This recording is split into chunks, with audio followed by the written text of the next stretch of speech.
Assalamualaikum warahmatullahi wabarakatuh. Saya Ayul Sarif Hapmi dengan NIM 2301316020553. Baik, di sini saya akan membahas topik yang sangat penting, yaitu usulan perbaikan pendidikan di Indonesia.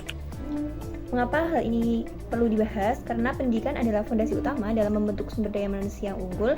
Tanpa pendidikan yang baik, sulit bagi bangsa kita untuk bersaing di era global dan membangun masa depan yang cerah. Hingga tahun 2025 ini masih ada berbagai tantangan yang menghambat tercapainya pendidikan yang merata dan berkualitas bagi seluruh anak Indonesia. Jadi ada beberapa permasalahan utama yang masih terjadi di dunia pendidikan saat ini. Yang pertama yaitu kesenjangan akses dan infrastruktur. Jadi banyak sekolah, terutama di daerah terpencil, masih memiliki fasilitas yang sangat minim.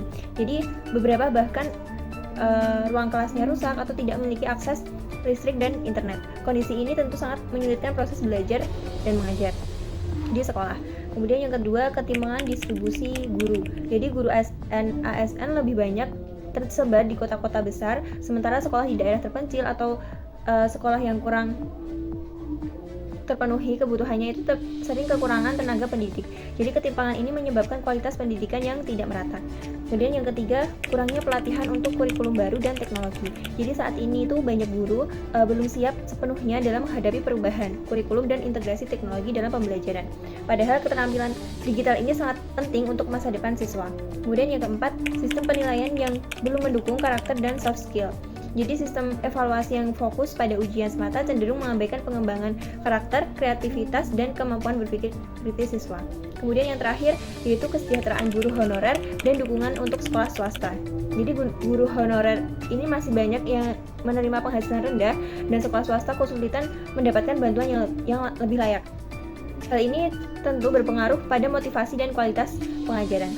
Jadi untuk menjawab berbagai tantangan tersebut, ada beberapa usulan perbaikan yang sejalan dengan program prioritas Kemendikbud tahun 2025. Yaitu yang pertama, pemerataan akses dan revitalisasi sekolah. Jadi pemerintah perlu mempercepat program revitalisasi sekolah seperti target perbaikan sekolah tahun ini. Jadi selain itu, perluasan akses internet dan distribusi perangkat digital seperti smartboard di seluruh sekolah termasuk wilayah 3T harus menjadi prioritas. Kemudian yang kedua, distribusi dan peningkatan kualitas guru.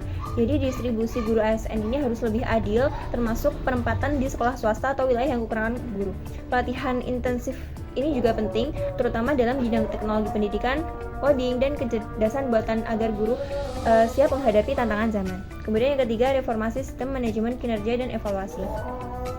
Sistem manajemen kinerja guru, kepala sekolah, dan pengawas perlu disederhanakan agar fokus pada mutu pembelajaran. Selain itu, evaluasi nasional sebaiknya beralih ke tes kemampuan akademik yang tidak hanya menilai hafalan, tapi juga pemahaman dan keterampilan berpikir.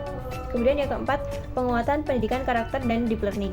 Jadi program seperti 7 kebiasaan anak Indonesia hebat ini dapat diintegrasikan dalam pembelajaran untuk menumbuhkan karakter positif, nilai-nilai Pancasila.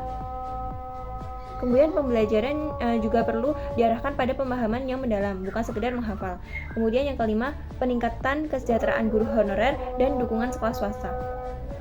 Jadi usulan pemberian bantuan tunai bulanan kepada guru honorer non-ASN akan sangat membantu meningkatkan motivasi mereka. Jadi selain itu, guru yang belum lulus sarjana atau D4 itu perlu difasilitasi agar bisa meningkatkan kualitas mereka. Baik, itulah yang dapat saya sampaikan terkait usulan perbaikan pendidikan di Indonesia.